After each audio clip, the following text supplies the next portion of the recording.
So, Jacob has been working for his father-in-law, Laban, for 2 decades. Lately, the atmosphere at the dinner table has been awkward. Jacob starts overhearing Laban's sons grumbling, saying things like, Jacob took everything our dad had. He got rich off our inheritance, and it wasn't just the brothers. Jacob noticed that whenever he walked into a room, Laban gave him the stink eye. The friendly father-in-law vibes were officially gone. Right about then, God taps Jacob on the shoulder and says, "It's time. Go back to the land of your fathers. I'll be with you." Note, when God gives you the green light to leave a toxic situation, you take it. Jacob knows Laban is a micromanager, so he doesn't bring this up at the house. He calls his wives, Rachel and Leah, out to the field where his flocks are. It's the ultimate "we need to talk" moment. Jacob lays it all out. Look, your dad doesn't look at me the same way anymore, but the God of my father has been with me. You guys know I've worked myself to the bone for your dad, but he's cheated me and changed my wages 10 times. Side note, imagine your boss changing your commission structure every Friday for 20 years. That's the level of frustration we're dealing with here. But then Jacob tells them the God factor. Every time Laban tried to rig the system, like saying Jacob could only keep the spotted sheep, God made sure all the strong sheep born were spotted. Jacob realized his success wasn't because of Laban's generosity, it was because of God's protection. Rachel and Leah are surprisingly on board. They're basically like, our dad treats us like foreigners anyway, he sold us and spent all the money. Whatever God told you to do, let's do it. Jacob doesn't wait for a farewell party.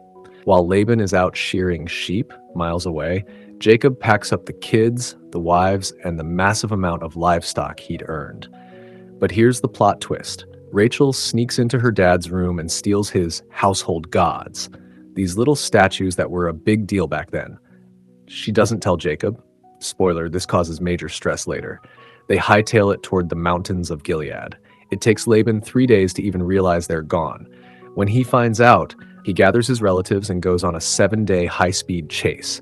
Just as Laban is about to catch them and probably cause a scene, God shows up in Laban's dream. God tells him, "Be careful what you say to Jacob. Don't threaten him." When Laban finally catches up, he plays the hurt grandpa card. "Why did you run away like a thief? I would have thrown you a huge party. You didn't even let me kiss my grandkids goodbye." Then he drops the hammer. "I have the power to hurt you, but your God told me not to. But seriously, why did you steal my gods?" Jacob, totally oblivious to Rachel's heist, is offended. He shouts, "I left because I was afraid you'd take your daughters back by force. But about those statues, if you find anyone here who has them, they won't live." Laban starts tossing the tents. He goes through Jacob's, then Leah's, then the servants. Finally, he hits Rachel's tent. Rachel is sitting on a camel saddle where she's hidden the idols. As her dad walks in, she says, "Don't be mad, Dad, but I can't get up to greet you because, well, it's that time of the month." Laban, probably feeling awkward, some things never change, doesn't make her move. He finishes the search and finds nothing. Rachel's poker face was legendary.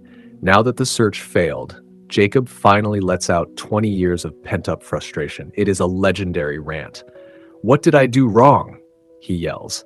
"You've hunted me down like a criminal. For 20 years I've been with you. I bore the loss if a wolf took a sheep.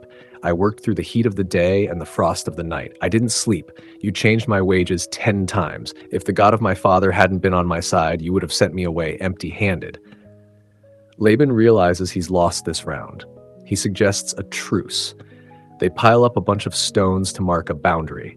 Laban calls it one thing, Jacob calls it another, classic, but they agree. "May the Lord keep watch between you and me when we are away from each other." Basically, it was a stay on your side of the line and I'll stay on mine agreement. They offer a sacrifice, eat a meal together, the universal sign of we're cool now, and the next morning, Laban kisses his family goodbye and heads home. Jacob is finally free. He's headed home, not as a penniless runaway, but as a man blessed by God, ready to face his past.